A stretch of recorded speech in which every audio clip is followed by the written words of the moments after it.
মাশাআল্লাহ দেখো।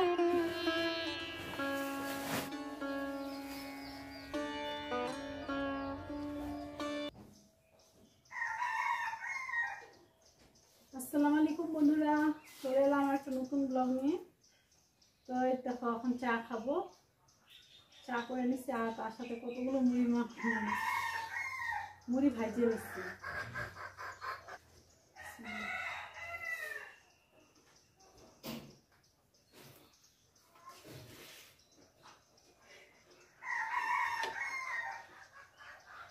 তো বন্ধুরা আজকে হচ্ছে সোমবার, আর দেখো ডেইলিটা দিন এখন অনেকটা বৃষ্টি পড়তেছে, মানে মুষলধারে বৃষ্টি পড়তেছে। তো সকাল বিকাল মানে কোনো সময় টময় নাই, এই রৌদ্র এই বৃষ্টি। তো এই দেখো আমাদের উঠানের পানিগুলো একদম ওই যে টিনের ঘরের ভিতরে চলে যাইতেছে। তো এই ঘরটা নিচে হয়ে গেছে তো সেই জন্য। আর এই বৃষ্টিতে এই যে তোমাদের দাদা ভাই জাংলা দিতে নিছিল লাউ গাছের, আর তো জাংলা দিতে পারলো না। তো চলো এখন ঘরে যাই। তো বন্ধুরা এই যে ভাতটা সব বাইরে নেওয়া হয়েছে আর একসাথে চারজন খাইতেছি, রিজন আছে।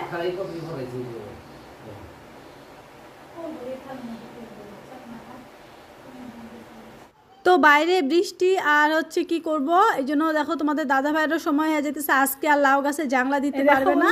মারিয়ার ছোট্ট কড়াইয়ের মধ্যে আমি মারিয়ার জন্য ডিম সিদ্ধ করে দিচ্ছি। এখন মারিয়া এটা নিজেই ছুলতে পারবে।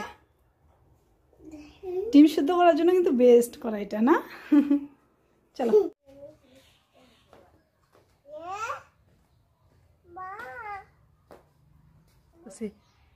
কই দিয়ে ঢুকতেছো তুমি? দেখছো আমি বলছি মূলা শাক তুলবো, ওই চিপা দিয়ে ঢুকে গেল। তো বন্ধুরা আজকে হচ্ছে মূলা শাকগুলো তুলবো, কারণ হচ্ছে এত বৃষ্টিতে না মূলা শাকগুলো মানে অবস্থা খারাপ হয়ে যেতেছে। সেই জন্য দেখো ঘরের থেকে কুলা নিয়ে চলে আসছি, আর মেয়েও আমার সাথে আসছে, মানে ও শাক তুলবে।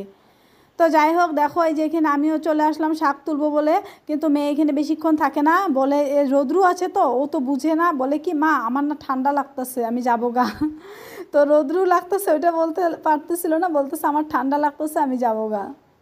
তো এখানে কিছুক্ষণ থাকার পরে ওই চলে যাবে, আর আমি এখান থেকে বেশ ভালোই আজকে মূলা শাক তুলবো, কারণ ওই পাশের পুরো আধাটা তুলে ফেলবো। এত বৃষ্টিতে ভাবছি যে না কয়েকদিন রাইখে রাইখে খাবো, কিন্তু যে বৃষ্টি হইতেছে না মূলা শাক কিছু দেখি নষ্টও হইতেছে আর কি। আর এই যে দেখো মূলা শাকের মাঝখানে কিন্তু একটা লাউ গাছ লাগিয়ে দিছি, আর লাউ গাছটা প্রায় অনেকটাই বড় হয়েছে, এখন তো জাংলা দিতেই লাগে, কারণ তোমাদের দাদা ভাই আজকে দিয়ে দিত, তো এখন বৃষ্টির জন্য দিতে পারেনি, বাড়ির থেকে চলে গেছে যে। তো বাড়িতে আসলে হয়তো দিবে, নয়তো কালকে দিবে আর কি। তো এখানে লাউ গাছের সাথে আর একটা হচ্ছে মিষ্টি কুমড়ের গাছও উঠছে, তোমরা হয়তো দেখতে পারতেছো ক্যামেরাতে, ওই যে ছোট করে। বন্ধুরা এই দেখো নিজের লাগানো গাছের মূলা, কোনো সার নাই, গোবরের সার আর চলবো। তো আলহামদুলিল্লাহ আজকে আল্লাহ তোলার জন্য তৌফিক দিছে। এই দিনটার অপেক্ষায় গাছ টাছ বোনা হয়, যে একদিন হাতে করে তুলবো, রান্না করব, সবাইকে দিব, খাবো। আলহামদুলিল্লাহ আল্লাহর হাজার হাজার শুকরিয়া। দেখো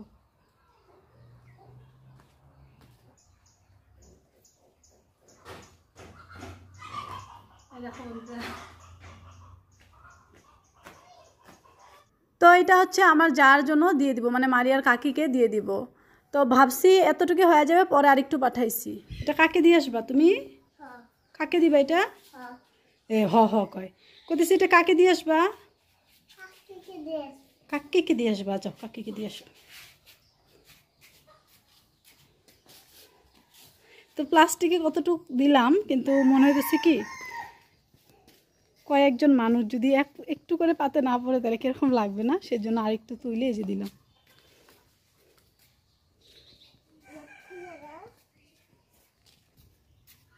যাও কাকিকে দাও, এই কাকিকে, রিজন মা, রিজনের মাকে দাও।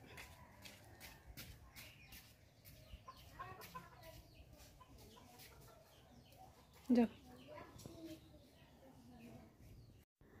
তো দেখো এখানে কলপারে অনেক বাসন টাসন জমানোই আছে আগে থেকে, আর এই যে বৃষ্টি হয়েছিল একদম সব কিছুতে পানি জমে রয়েছে, যেমন এই যে বাসন মাজা প্লেটটা দেখলে একদম পানি দিয়ে ভর্তি হয়ে আসছিল, আর এই যে খালি খালি বালতিগুলো আসছিল এগুলো সব দেখি পানি ভর্তি হয়ে আসছিল, এত পরিমাণে বৃষ্টি হয়েছে। তো যাই হোক এই বাসন টাসন সাইড করে থুই, এগুলো একটু পরেই ধুবো আমি, আর আগে হলো কি শাকটাকে ধুয়ে নিই, কারণ হচ্ছে তোমাদের দাদাভাই বলছে টাটকা টাটকা শাক তুলেই ভাজি করে রাখবা, আমি আসলে ভাত খাবো আর কি। তো তারপরে তো একবার তো খাওয়া দাওয়া করে গেছে, দুপুরে আর আসবে বলছিল কিন্তু আর আসে নাই। পরে আমি একাই আর কি শাক দিয়ে খাইছি, ও রাত্রে খাইছে। তো এই যে দেখো না, শাকগুলোর মধ্যে কিন্তু মাটি ছিল আর কি, বৃষ্টি হয়েছিল যে অল্প আগে, মানে সকাল থেকে বৃষ্টি হয়েছিল, যদি বৃষ্টির আগে তুলে নিতাম তাহলে এত মাটি থাকতো না। তো দেখো শাক ঠাক ধুয়ে নিয়ে এসে এই যে রিজওয়ান আর মেয়ে দুইজনকে নিয়ে নারিকেল খাইতেছি। কাঁচা নারিকেল খাইতে আমার খুব বেশি ভালো লাগে, আর মেয়ে বেশি ভালো পায় না, রিজওয়ান আর আমি দুজনই বেশি খাইলাম, মেয়েকে অল্প দিয়েছি কয়ে কয়ে।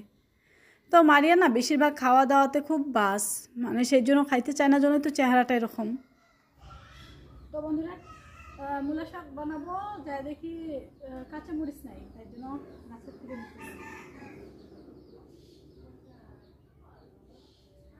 এটা হচ্ছে কমলি শাক, এটা আরেকদিন তুলবো।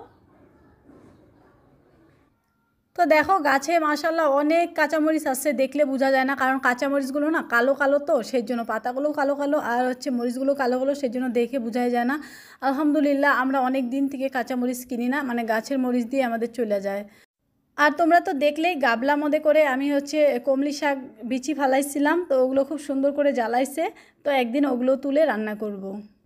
আর দেখো হাতের জন্য ভালো করে কাজ করতে পারি না, তোমরা তো দেখলেই যে গ্যাসের চুলাটা যে মানে সুইচটা যে ধরে কি করব, ওইটাও কিন্তু আমি পারিনি, একদম হাতের তালা দিয়ে কি করি।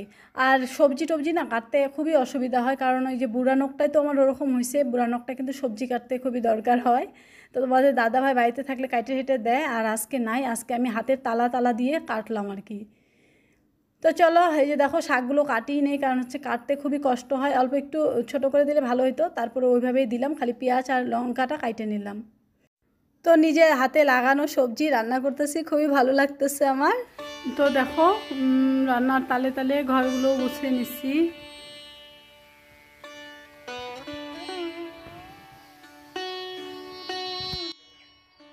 মাশাআল্লাহ দেখো কলাটা এখন কিন্তু খাওয়ার জো হয়েছে, এখন নামানো যাবে।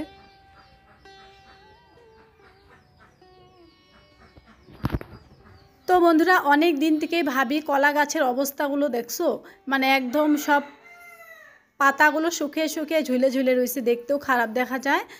আর এই পাতাগুলো কিন্তু আমার কাজে লাগবে, কারণ হচ্ছে আমি এখন পাতা দিয়ে যেহেতু সার বানাই, আগে তো জানতামই না, কত পাতা ফালে দিতাম, পুড়ে ফেলতাম, আর হচ্ছে গাছে দিতাম না। আর এখন যেহেতু এগুলো দিয়ে আমি মানে সুন্দর করে সার বানাইতে পারি, তো এই যে এগুলো সব তুলে তুলে দেখো আমি কি করি, মানে সবজি গাছ লাগাবো তার আগেই সবজি গাছ বা ফুল গাছ যে কোনো গাছের মধ্যে এখন দিতে পারি আমি পাতাগুলো।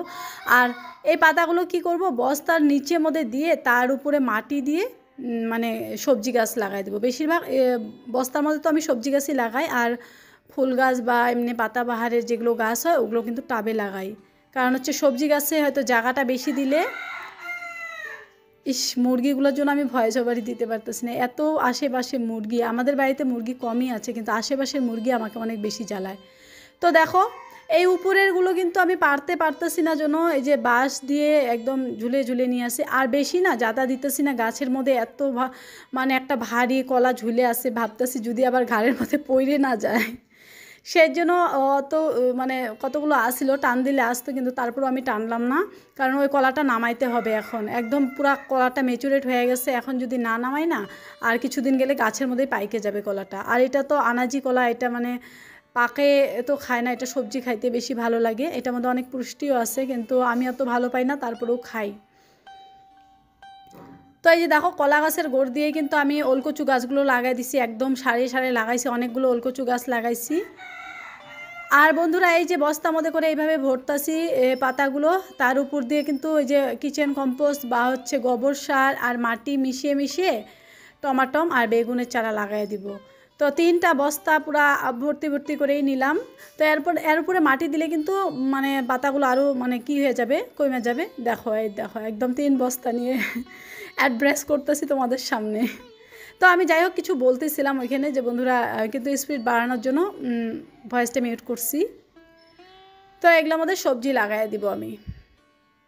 আর এই পাশে দেখো পেঁপে গাছের পাতাতে এতই যে মিলিবাগগুলো লাগছিল আর কি, সাদা সাদা যে এগুলো মিলিবাগ কি বলে মনে হচ্ছে। তো এগুলো লাগানোর জন্য কিছুদিন আগে তো স্প্রে করে দিয়েছিলাম, তারপরেও না কতগুলো পাতা একদম পাইকে পাইকে গেছে, নিচের দিকে অনেক পাতা পাইকে পাইকে গেছে। আর আধা পাকা হওয়াগুলো আমি মানে টাইনে টাইনে ফালে দিলাম।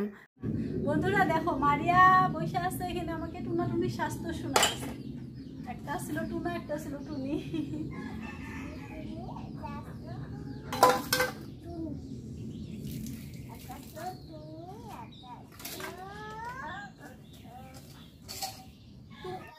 তো বন্ধুরা মেয়ে যখন টোনাটুনির স্বাস্থ্য আমাকে শোনাইতেছিল তখন আমার বাবা মার কথা মনে পড়লো, কারণ আমি যখন ছোট ছিলাম তখন আমার বাবা মা আমাকে শিখাইছিল এই টোনাটুনির স্বাস্থ্যর, আর আমি এই স্বাস্থ্যর আমার মেয়েকে শোনাইছি, আর ইনশাল্লাহ আমার মেয়েও তার ছেলে মেয়েকে শোনাবে।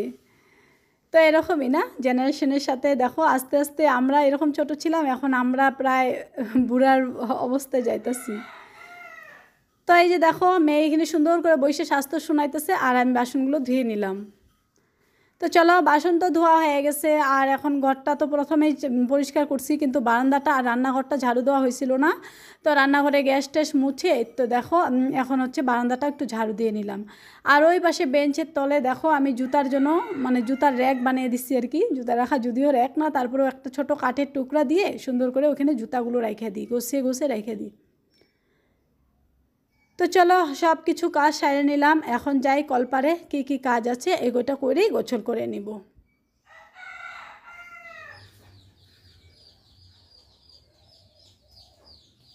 জুবায়ের আসছে, জুবায়ের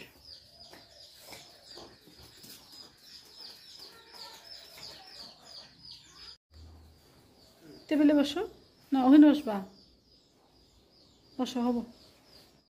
তো বন্ধুরা আজকের ব্লগটা তোমাদের কীরকম লাগলো তোমরা কমেন্ট করে জানাবে, আর যারা আজকে আমার চ্যানেলে নতুন আমার চ্যানেলটা সাবস্ক্রাইব করে আমার পাশে থাকবে, ভিডিওটা ভালো লাগলে লাইক করে দিবে।